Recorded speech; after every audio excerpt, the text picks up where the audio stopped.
राधे राधे भाई सभी को।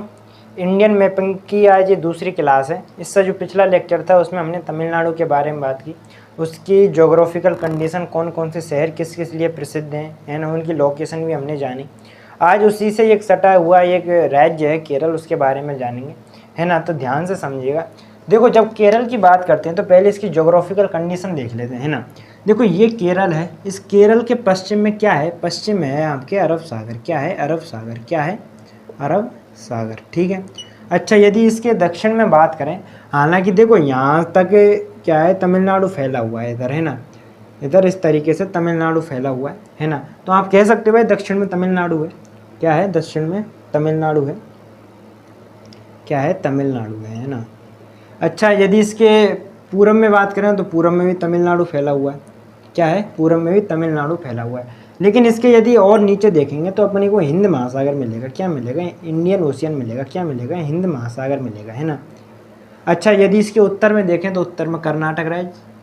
कौन सा है? कर्नाटक राज्य, है ना। तो ये इसके चारों तरफ ये इन चीज़ों से घिरा हुआ है ना। अब देखो, इसकी एक मैंने कल भी बताया था आपको कि केरल और तमिलनाडु, इन दोनों की सीमा पर जो पश्चिमी घाट है, उसी पश्चिमी घाट का थोड़ा एक्सटेंडेड पार्ट है, उसका थोड़ा बढ़ा हुआ भाग है जो कि कन्याकुमारी तक जाता है, और वो केरल और तमिलनाडु की सीमा पर है। और उस पर्वत को क्या कहते थे अपन? कार्डिमम की पहाड़ियाँ, यानी इलायची की पहाड़ियाँ। और उस इलायची की पहाड़ियाँ का जो सबसे ऊंचा, जो हाईएस्ट पीक थी उसकी, कौन सी थी? अनाईमुड़ी थी। कौन सी थी? अनाईमुड़ी, है ना। इतना मैं कल बता चुका हूँ, है ना। तो सेम चीज़ उसी में लिखेंगे तो कोई मतलब नहीं है उस चीज़ का। अब अपन देखो, इसकी कुछ जोग्राफिकल कंडीशन है और भी जान लेते हैं। जैसे देखो, झीलों के बारे में जान लेते हैं, है ना। देखो, ये झील है एक, है ना। क्या है? झील। कैसी है? लेगून लेक है। कैसी है? Lagoon lake. अब ये लेगून लेक क्या होती है? लेगून झीलें क्या होती हैं? लेगून झीलें मतलब कि जब समुद्र का पानी जो अंदर स्थलीय भाग है उसमें चला जाता है अंदर, और एक झील का निर्माण कर लेता है, यानी समुद्र का पानी जब अंदर चला जाता है और झील का निर्माण कर लेता है, तो उसे क्या बोलते हैं? लेगून बोलते हैं। और ये जो लेगून लेक होती है कहीं ना कहीं समुद्र से जुड़ी हुई होती है। कैसे? समुद्र से जुड़ी हुई होती है। कौन सी लेगून लेक है? अच्छा, इसका दूसरा नाम भी है, केरल में कयाल के नाम से जानते हैं। किसके? कयाल के नाम से जानते हैं ना। अच्छा, कौन सी ये लेगून लेक है? इसका नाम है अष्टमुदी। कौन सा है? अष्टमुदी। कौन सी झील है ये? अष्टमुदी झील है। कौन सी झील है? अष्टमुदी झील। अष्टमुदी पूरा नाम क्या है? पूरा नाम देखो, ये बना किससे, यानी कि इसमें 8 जो खाड़ी हैं। खाड़ी क्या होती है? खाड़ी मैंने कल भी बताई थी, यानी कि 3 तरफ हो गया स्थल भाग, और उसके बीच में यदि पानी भरा हुआ है तो वो क्या कहलाता है? खाड़ी। इसी प्रकार की 8 खाड़ियों से ये मिलकर बनी हुई है लेक, है ना। और उसी को क्या बोलते हैं? अष्टमुदी लेक बोलते हैं। ठीक है, इतनी सी बात आई आपके समझ में। अच्छा, एक ये लेक और है ना। ये भी एक झील है। कौन सी झील है? बेम्बेनाड झील। कौन सी है? बेम्बेनाड झील। कौन सी है? बेम्बेनाड झील। कौन सी झील है? बेम्बेनाड झील, है ना। ये भी आप ध्यान रखिए। अच्छा देखो, जब बेम्बेनाड झील की बात करते हैं तो ये भारत की सबसे लंबी झील है ना। लेगून लेक है सबसे लंबी, भारत की सबसे लंबी, लंबाई में सबसे लंबी लेक है ना। अच्छा, यदि अपन देखो, एक 2023 में यहाँ पर सबसे एक जल मेट्रो, क्या बोलते हैं? जल मेट्रो, जल मेट्रो चलाई गई थी यहाँ पर, है ना। सबसे पहले भारत में यदि बात करें, सबसे पहले जल मेट्रो कहाँ चलाई गई थी? तो वो चलाई गई थी आपकी बेम्बेनाड लेक में। कहाँ पर? बेम्बेनाड लेक में। अच्छा, ये जो जहाज जल मेट्रो थी, मतलब ये मेट्रो का शेप था, जल में था। यहाँ पर 10 द्वीप हैं, छोटे छोटे इसमें द्वीप हैं। उन द्वीपों को स्टेशनों में कन्वर्ट किया गया, और उन्हीं को जोड़ने के लिए क्या है? मेट्रो बनाई गई, है ना। और उसी को क्या बोलते हैं? जल मेट्रो बनाई गई। किसने बनाई थी? कोच्चि शिपयार्ड जो लिमिटेड कंपनी है उसने इसको बनाया था, है ना। ये भी चीज़ अपने को ध्यान रखनी है। ठीक है, तो ये बेम्बेनाड लेक हो गया। इसके बाद अपन एक नदी है इसकी फेमस, कौन सी? पेरियार नदी। कौन सी है? पेरियार नदी। केरल से ही निकलती है, और ये इस लेक में, यानी जो बेम्बेनाड झील है, ये इसमें गिर जाती है। कौन सी नदी है? पेरियार लेक है। कौन सी है? पेरियार लेक है। पेरियार नदी है। कौन सी है? पेरियार नदी। किस लेक में जाके गिरती है? बेम्बेनाड झील में जाके गिरती है। ठीक है। अच्छा देखो, हम एक चीज़ आपको ध्यान रखनी है कि जो ये इधर कौन सा अपना कार्डिमम की पहाड़ियाँ हैं, कार्डिमम की पहाड़ियों के कुछ नदियाँ इधर, क्योंकि ढलान इधर की तरफ है, और कुछ ढलान उधर जो कि तमिलनाडु की तरफ है ना। अब जो नदियाँ तमिलनाडु की तरफ जा रही हैं ना, वो क्या बनाती हैं? वो बनाती हैं आपके डेल्टा बनाती हैं। क्या बनाती हैं? डेल्टा। लेकिन वहीं ये जो नदी जो इधर अरब सागर में गिरती है, ये क्या बनाती हैं, ये एस्चुरी बनाती हैं, ज्वार नदमुख बनाती हैं। डेल्टा में क्या होता है कि भाई जो सेडिमेंट लेके आई हुई है नदी, उन सभी को अपने जो मुहाना है वहाँ पर वो बिखेर देती है। वहाँ पर वो जो समुद्र में जैसे ही मिलने वाले होते हैं उसके सेडिमेंट होते हैं, वो चारों तरफ फैल जाते हैं, उसी को क्या बोलते हैं, डेल्टा बोलते हैं। बहुत ज़्यादा फर्टिलाइज होता है ना। लेकिन पेरियार में ऐसा, जो इधर की तरफ जो अरब सागर में जो नदियाँ गिरती हैं उनमें ऐसा नहीं होता। क्यों नहीं होता?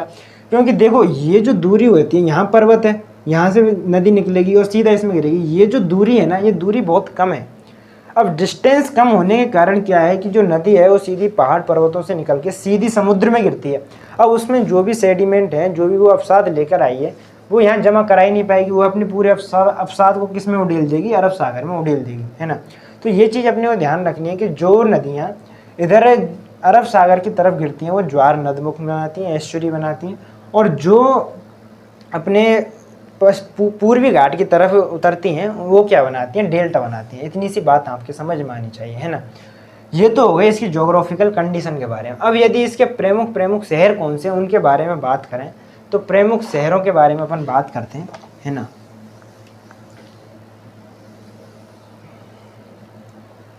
प्रमुख शहरों के बारे में बात करते हैं। देखो जब अपन प्रमुख शहरों की बात करते हैं तो इसमें सबसे पहले अपन देखते हैं इसकी राजधानी। इधर नीचे ही नीचे इसकी राजधानी मिलती है। क्या राजधानी, और राजधानी का क्या नाम है? राजधानी है यहाँ आपकी तिरुवनंतपुरम। कौन सी? तिरुवनंतपुरम। तिरुवनंतपुरम क्या नाम है पूरा? तिरुवनंतपुरम। इसकी राजधानी किसकी? केरल की। अच्छा, यदि फैक्ट बताएं इसकी तो राजधानी है, एक तो ये चीज़ ध्यान रखनी है आपको। इसके अलावा और क्या है? इसके अलावा यहाँ पर सतीश धवन अंतरिक्ष केंद्र बना हुआ। क्या? सतीश धवन अंतरिक्ष केंद्र बना हुआ है ना। सतीश धवन अंतरिक्ष केंद्र बना हुआ है ना। इसरो का ये पहला अंतरिक्ष केंद्र था, है ना।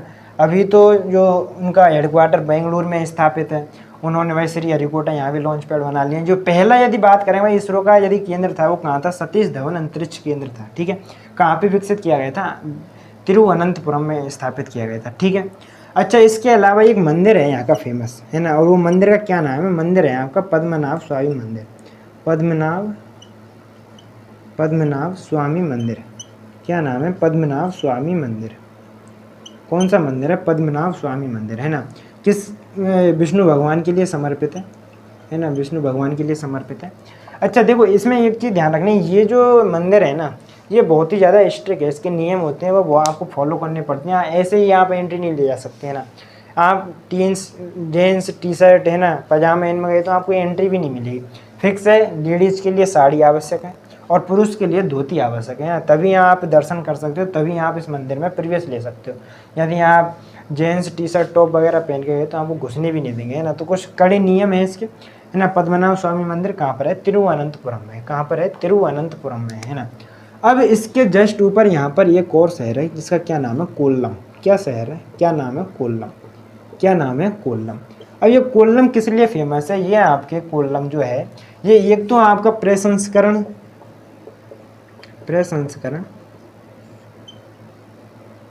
उद्योग केंद्र। किस लिए फेमस है? प्रसंस्करण उद्योग केंद्र। अब इसका मतलब क्या होता है? मतलब कि जो मिलावटी सामान होता है उस मिलावटी सामान को संशोधित करने के लिए उसके लिए एक केंद्र बनाया हुआ है कि यार खाने पीने की चीज़ों में ज़्यादा मिलावटी चीज़ें ना आए। तो उसकी देख रेख परख के लिए यहाँ पर कोल्लम में क्या बना हुआ है? ये प्रसंस्करण उद्योग केंद्र बना हुआ है ना।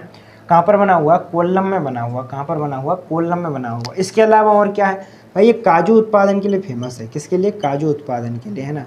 काजू उत्पादन के लिए फेमस है, ये भी चीज़ आपको ध्यान रखनी है। ये जो कोल्लम है ना, ये कोल्लम एक तरीके से ये डिस्ट्रिक्ट है इसके, है ना।